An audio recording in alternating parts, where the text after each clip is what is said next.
කොහොමද ඔයාලට හැමෝම සැපෙන් සනීපෙන් ඉන්නවා කියලා හිතනවා. අදත් පුංචි වීඩියෝ එකක් මම අරගෙන ආවා. මේ දවස්වල අපේ පරිසරය නම් හරිම ලස්සනයි. පොඩ්ඩක් හැබැයි යවුව නම් සැරයි. ඒ වුණාට ලස්සනයි.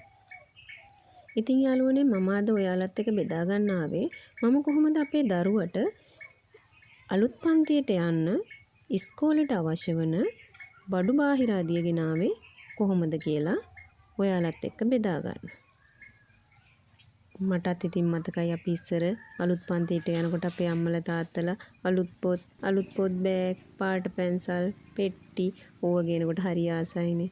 ඉතින් අන්නේ ඒ කාලේ මට මතක් වෙනවා අපේ දරුවගේ මේ ගෙනාවම මේ මූණ දකිනකොට මටත් ඒ කාලේ මතක් වෙනවා. ඉතින් ඔයාලා මගේ වීඩියෝ එක බලන්නේ මාව subscribe නොකර නම් subscribe කරලම මාත් එක්ක එකතු වෙන්න කියලා ආරාධනා කරනවා. ඉතින් බලන්නකෝ අපේ දරුවට මම ඉස්සෙල්ලම එයාලට දීපු ලිස්ට් එකට අනුව අපිට පොත් ඕන වුණා පොත් 13ක් විතර. ඒ අපේ ඉස්කෝලේ ඉල්ලලා තිබ්බේ CR පොත් වලින්. මොකද දරුවන්ට පහසුයි ඉඩ කඩ තියෙනවා. ඒකින්ද CR පොතේ ලියන එක දරුවන්ට පහසුයි කියලා අපිට CR size පොත් තමයි අපිට ඉල්ලලා තිබ්බේ. ඉතින් මම ඒ ඉල්ලපු size එකේ පොත් ගත්තා. මේ බලන්නකෝ අලුත් පොත් බෑග් එකක් ගත්තා. CR පොත් දාන්න පුළුවන් size එකේ පොත් බෑග් එකක්. ඊට පස්සේ මේ තියෙන්නේ මේ පොත් ටික. බලන්නකෝ මේ වගේ සුවඳ එනකොට මට ඇත්තටම මගේ අතීතය මතක් වෙනවා. හරිම සුවඳ අලුත් පොත් ගෙනාම අපි ඉස්සර මේ පොතේ සුවඳ බලන්න හරි ආසයිනේ. ඉතින් ඒ වගේ තමයි මේවා හරිම ලස්සනයි. ඇතුල් පැත්ත බැලුවම මං හරිම ආසයි. දරුවත් එක්ක ගෙවන කාලේ ඇත්තටම අපි අතීතෙට අරගෙන යනවා. ඊට පස්සේදී පොත් ටිකට අමතරව මම ගත්තා දරුවට පෑන් පැන්සල් දාන බොක්ස් එකක්. හැබැයි දරුවෝ ඉල්ලුවේ නම් මෙන්න මේ වගේ කාර් එකක් හැඩේ තියෙන පැන්සල් පෙට්ටිය. ඇත්තට මේක හරි ලස්සනයි. ඒක තනිකරම කාර් එකක් වගේ. ඒක ඇතුල් පැත්ත ඇරියම තට්ටු 3ක් තියෙනවා. ඒකේ දරුවට අවශ්‍යව වෙනම දාන්න පුළුවන්. මේ තට්ටු 3 පැන්සල් වෙනම පෑන් වෙනම ඒ විදිහට දාන්න පුළුවන්.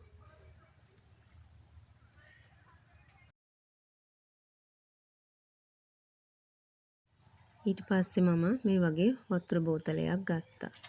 ඊට අමතරව ලන්ච් බොක්ස් එකක් ගත්තා.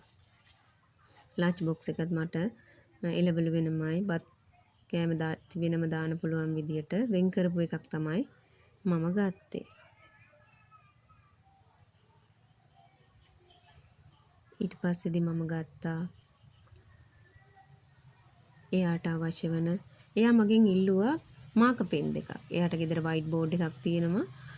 ඒක එයාට ලියන්න පුළුවන් වෙන්න ඕන හින්දා එයා මගෙන් මාකර් පෙන් දෙක මම පාට දෙකකින් මාකර් පෙන් දෙකක් අරන් දුන්නා.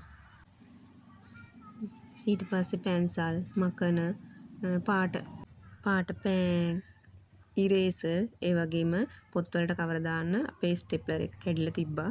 ඉතින් ඒකට ස්ටෙප්ලර් එකට උන කටුයි ගත්තා. ඊට පස්සේ දරුවට ඕන කිව්ව කාලසටහනක්. ඊට පස්සේදී මම එයාගේ පොත්වලට අලවන්න ස්ටිකර්. ඊට පස්සේ තව A4 sheet ගත්ත පාට A4 sheet ගත්තේ මම පාට පාඩේ යාලට නිර්මාණ කරනකොට ඕන වෙන හින්දා එක පාට තියෙනවනේ. ඒ පාටවල් පාට 4-5කින් ගත්තා. ඒ වගේම සුදු A4 කොළ බණ්ඩලයකුත් ගත්තා.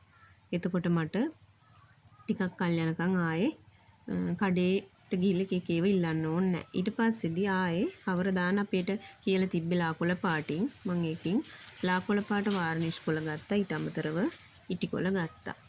ඉතින් ඔන්න ඔය විදියට තමයි මම අපේ දරුවට අලුත් අවුරුද්දේ අලුත් පන්තියට යන්න ලේස්ති කරේ. ඉතින් මේ ටික ගත්තම අපේ දරුවා හරි ආසයි. ඒ වගේම තමයි ඊට පස්සේ ඔන්න ඔය විදියට මම ඉල්ලපු විදියට කවර දැම්මා. බලන්නකෝ ඉතින් ඒ කවර දාලා එයාගේ අතුල් පැත්තේ ලස්සනට හදලා දුන්නම එයා ගොඩක් ආස හිතුණා. ඉතින් යාළුවනේ ගොඩක් ස්තුතියි මාව අහගෙන බලාගෙන හිටියට. වීඩියෝ එක අවසානයේ මගේ පුංචි නිර්මාණයක් තියෙනවා. බලන්නකො කොහොමද කියලා. ලස්සනයිද කියලා බලලා මට කමෙන්ට් කරන්න. ඔයාලා හැමෝටම බුදු සරණයි. මේ නිර්මාණයට පාදක වුණු කතාව මම ඩිස්ක්‍රිප්ෂන් එකේ දාලා තියන්නම්.